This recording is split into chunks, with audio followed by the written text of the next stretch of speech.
So hello and welcome back to Deep Dives, one of our MCC Brussels podcasts. We're here at MCC Feszt and this is a fantastic opportunity because we've bumped into Joanna Williams, who's here with me. Hi Joe. Hello. And Joanna, as you all know, is the author of one of our latest reports, and it's been a really fascinating process going through the report and getting it published because it's challenging one of the things that has become kind of central to the way that education operates in our time, and that's the increasing focus on what is termed sexuality education. And so the report, titled Sexualising Children, with a question mark, asks whether this kind of new form of sexuality education that involves a lot more lessons and teaching about a whole range of kind of sexual and gender behaviours, whether that is deliberately or sometimes inadvertently sexualising children. So Joe, delighted to have you. We're great to have an opportunity to bring this out on our podcast, but could you, the report begins with this concept of comprehensive sexuality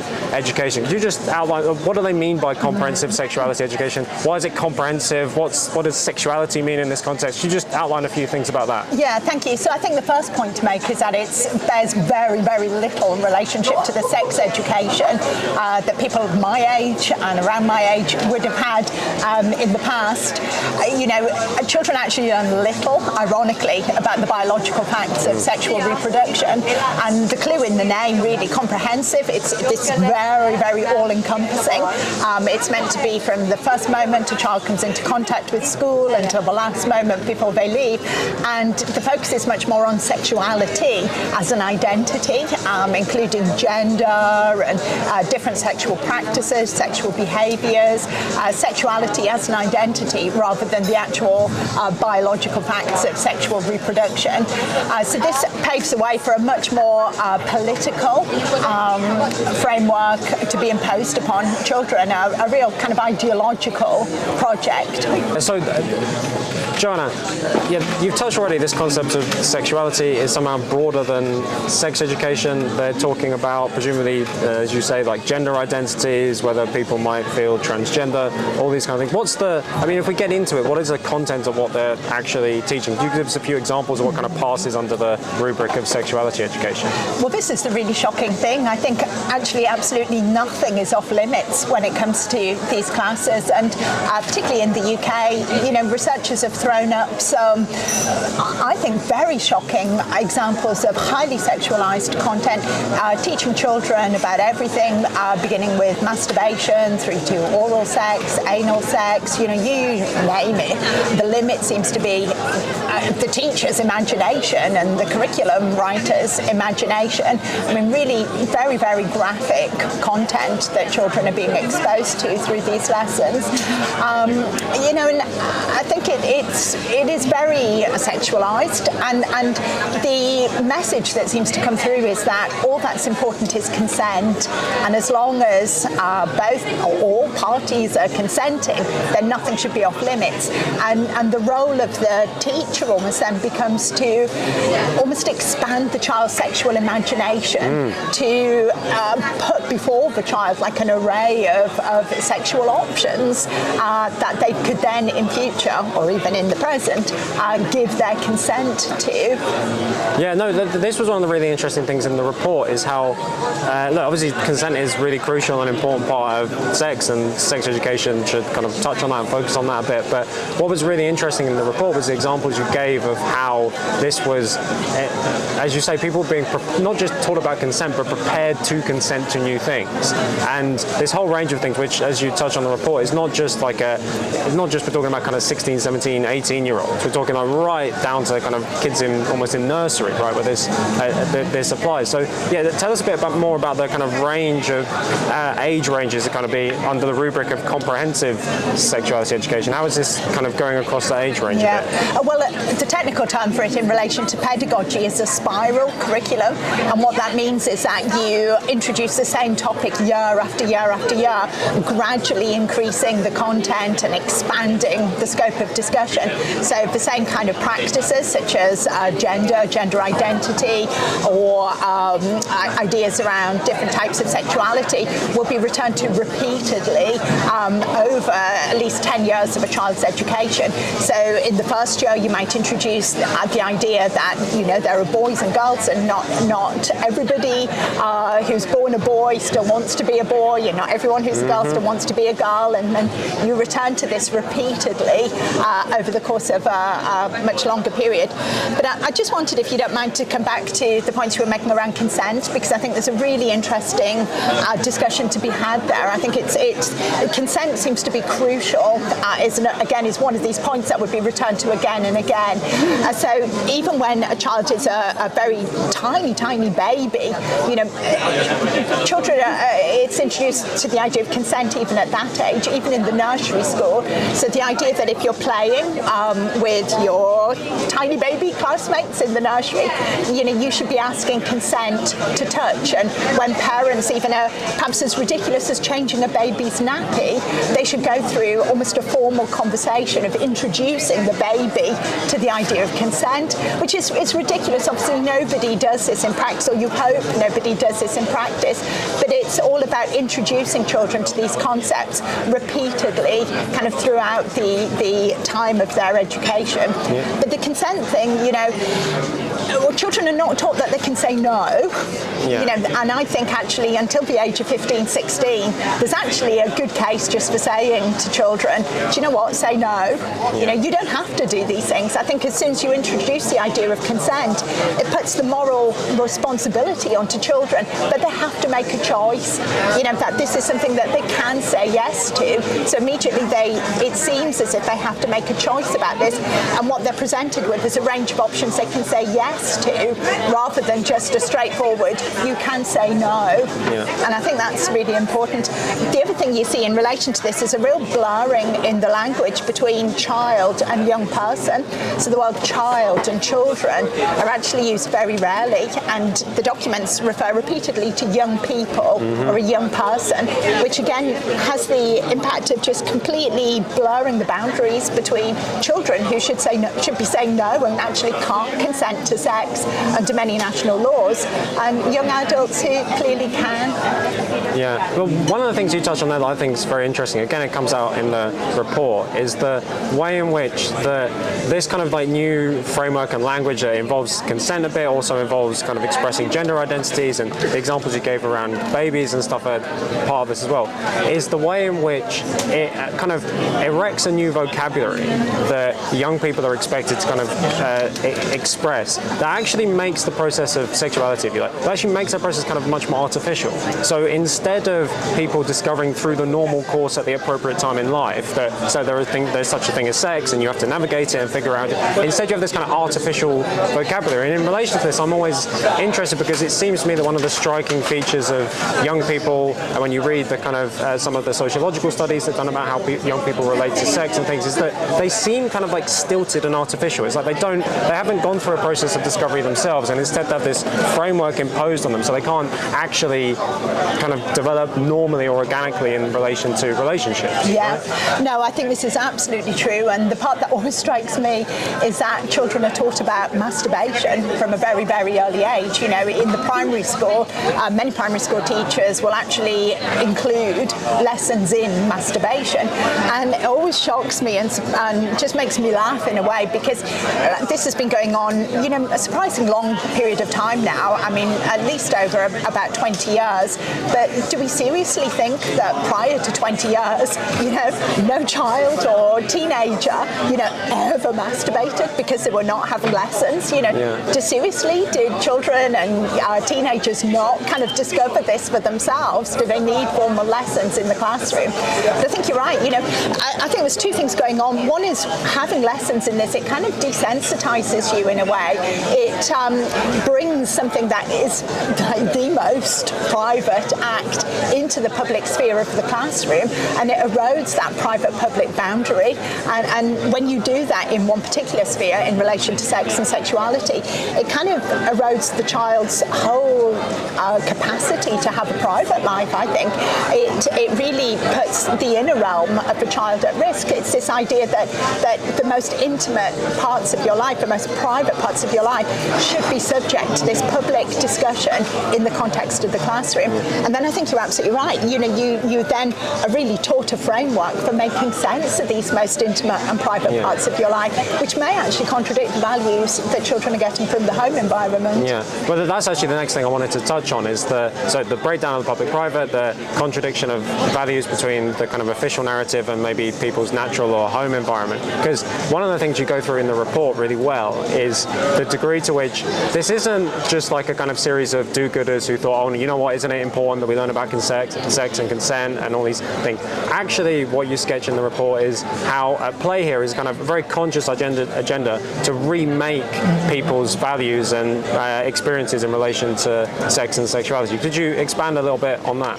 Yeah, absolutely. I mean, it's a completely alien, I think the best way you put it earlier in terms of the vocabulary, a completely alien language that children are being taught to describe their interior realm, to describe their ideas in terms of relationships. And this is not the language that people use at home. You know, this is not the language that comes from the family, and it's not the values that come from the family as well. And for me, this is one of the biggest problems with this.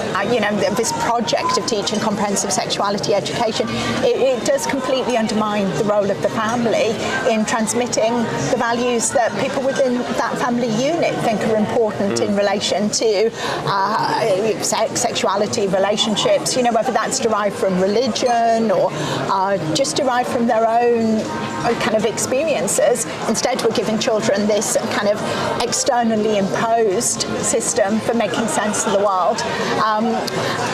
You know, there's so many parts of this that are wrong, but I think one thing that really strikes me is that one of the reasons why it should be down to parents to teach children about sex and relationships is because parents know their children better than anyone else. Parents, they're driven by the love that they have for their children, but also in the nature and the context of that particular relationship. As soon as you start to do things en masse, you know, you're left with this dilemma as to what to teach when, and we get this horrible blurring in the language of these reports between kind of age appropriate and developmentally appropriate. So in the context of a family, children develop at different rates. Parents have this personal relationship with their children. They know when it's right to talk to their children about different things, or topics maybe just come up in conversation and parents can answer questions. If you're a teacher and you're faced with 30 children, you know, you're a very, very different prospect. You don't know these children individually in the same way that the parents do. So you're taking a pre-prepared script, essentially, and you're foisting this upon children of very different developmental ages. One of the things that comes through as well in this whole kind of process of reshaping values is, and some of the literature you pick out says this almost very explicitly, that there's an assumption on behalf of the people who write this kind of curricula that the home environment, adults, people's parents, that they've got kind of bad, old-fashioned, dangerous values, and that it's the job of this kind of new pedagogy and of teachers and of the kind of role of the NGOs, which we'll get onto a bit, to actually consciously reshape the family and broader society through sex education. Again, could you just expand a bit on how that works in practice? Yeah, I think you're absolutely right. I mean, I think the best way to think about this is in relation to gender. So the kind of traditional roles, if you like, of the mother and the father, and even just having a mother and a father, and the mother being female and the father being male, considered terribly old-fashioned, sexist, and actually what you should be doing is really calling into question the nature of what a family is. So children might grow up knowing, or arrive at school knowing that they have a mum and a dad, and having that concept of a family, and the teacher's job becomes telling them that a family might be two mums, two dads, that the mum might not necessarily be female, the dad might not necessarily be male, and really almost pulling the rug on what children think a family is. And this can be done sometimes with a real degree of almost evangelism to kind of really promote the idea that actually having two mums or two dads is better, than being a kind of boring family where you just have a mum and a dad. You know, I think this project really undermines the traditional family. I mean, look, we're here today in Esztergom in Hungary, and one of the things you touch on in the report is how this need to kind of re-engineer society through kind of, as you say, tearing apart the traditional or normal understandings of the family. That is a particularly sharp edge for the EU and the kind of organisations organisations involved in promoting this new sexuality education. And that's a sharp edge in places like Hungary and Poland and some of the other states in the member states towards the east and the south of Europe. Could you tell us a bit about that? Yeah, I think what's shocking is, well, not just in Europe, but really around the world, how this is a global project. I'm obviously from the UK, and I experience this most sharply as it plays out in British schools. And I think I naively assumed that this was a British project, but then you look into where British practice comes from, and it's very much from these international kind of global organisations, the United Nations, the World Health Organization, International Planned Parenthood Foundation, and in the context of Europe, the European Parliament. And often this then becomes crudely tied to money, and huge sums of money are put into funding these projects. So in parts of Africa, for example, there's minimal budget for education, but these organisations will come in and promise huge sums of money, but on condition that this comprehensive sexuality education is part of what happens in schools. Yeah. And I think this has played out in Europe as well, where Hungary has actually taken a real hit to its budget of money from EU funds because it has held back against introducing this comprehensive sexuality education. So it becomes a form of moral imperialism, really, where this moral political agenda is imposed upon countries with money as a kind of bribe. Yeah, I mean, we in Brussels we hear a lot about how certain things like education. If we're talking about the EU, people will say a lot to us. Well, you can't really talk about these things going on in education because that's not technically part of the EU's remit. But one of the things your report could stand as a little case study of is how this kind of network of NGOs, some of whom you've mentioned, often being directly funded either by various EU bodies or bodies connected to the EU. You obviously sometimes you have to go several layers, and you find that the kind of third body at the top is actually an EU body. And one of the things that kind of comes out of this is that even if education is not technically a EU level competency and it's supposed to be one of the reserved areas for the member states, very much this kind of sexuality education, the focus on gender, is very much part and parcel of the EU's kind of broader agenda, and that especially includes demonising some of these member states that aren't towing the line. I think this is right, and the way they get around this is that they, the European Parliament especially, has put this comprehensive sexuality education under the remit of health, so that it actually stays away from education entirely. But they say this is a crucial part of health policy, and it just so happens that this is the part of health policy which is best placed to be put into operation through schools as the main institution in which children come into contact with on a regular basis. So it's very clever because even though you're right, education policy doesn't fall into the direct remit, parts of health policy do, so they can get around it that way. Of course, what happens in the process is you completely degrade education, by giving schools this political role, by expecting the teachers to implement this curriculum kind of Monday 9 to 11. Yeah. The idea that the rest of the week they steer away from politics just doesn't happen because you've kind of degraded that educational role. You've sullied it, if you like, with the introduction of this political agenda. Yeah, and I mean, we well know that, there's a huge debate going on about the quality of education in European schools, which by lots of international standards and comparisons is not that good, or maybe not as good as it once was, and it seems that there'll always be time in the curriculum for this kind of ideological education, but there's less and less time to teach about the kind of, you publish a report on European history, there's less to talk about European history or even kind of reading, writing, arithmetic, those kind of things. It's odd that they always manage to find time for this. Absolutely, and I think it really shows, not just the warped values of the people who are implementing or kind of promoting these kind of curricula, but the way schools are seen in purely instrumental, in purely instrumental terms. I think the reason why schools are chosen is because of this idea that they're a formal institution which children come into contact with, and therefore they're ripe for this kind of political exploitation. So what that means, though, is that there's no understanding of schools of having an educational role that's above and beyond politics, that school should be playing this educational role. It's just purely instrumental. Here's an institution children, brings teachers into contact with children. How can we exploit that? How can we use this to promote this political agenda? It's totally degrading education. Yeah. So I know in certain parts of Europe and America too, there's been a kind of growing pushback against this kind of sexuality education. Usually as parents are kind of found out about this, because it's often kind of quite secretive, or the bodies involved in it, they might publish broad guidelines, but you rarely see the actual curricula. And I mean, I take it as encouraging at least that when parents actually come into contact with what's being taught to their children, there tends to be a little bit of a pushback against that. What can we expect going forward as maybe more parents kind of learn about what actually has happened and been transformed in education? Yeah, well, what I would hope would happen is exactly as you've said, that the more parents become aware, the more they object to this. You know, I think most parents, when they're confronted with the reality of the types of things that their children are learning at very, very young ages, are frankly horrified and really object to the children being sexualised in this way. My fear is that you have a very defensive response, and the more efforts are made to cover up essentially what's going on. I mean, there have been particular cases in the UK where it's private companies that produce many of the lesson plans, and they use copyright law to say that parents mustn't be allowed to take the resources home.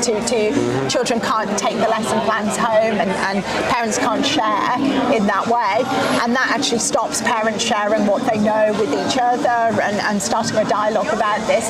That's my worry, that you end up just having more secrecy, that this happens under the rug, if you like, and I think parents have got to be proactive in asking questions of their children, and also of the school, you know, insist that they have a right to know what it is their children are being taught. Yeah, no, I think that's a really important thing. Many of the people watching or listening will kind of maybe have kids in school. I think a really positive thing that people could do is ask to see what your kids are being taught, ask what's going on in the sex and relationships education or in sexuality education, find out about that. If you do that and find something that you think is a bit shocking or unreasonable, we'd love to hear from you. We can kind of maybe amplify some of these stories and begin to build up a picture across Europe of what's going on. But in terms of taking a first stab at that, Joanna's report has been a brilliant kind of step in that direction. There's loads more detail in the report, so I do suggest that people go and check it out, both in terms of what's actually being taught and what's going on, the role of the NGOs, but also really helpfully there's a whole catalogue of arguments in it about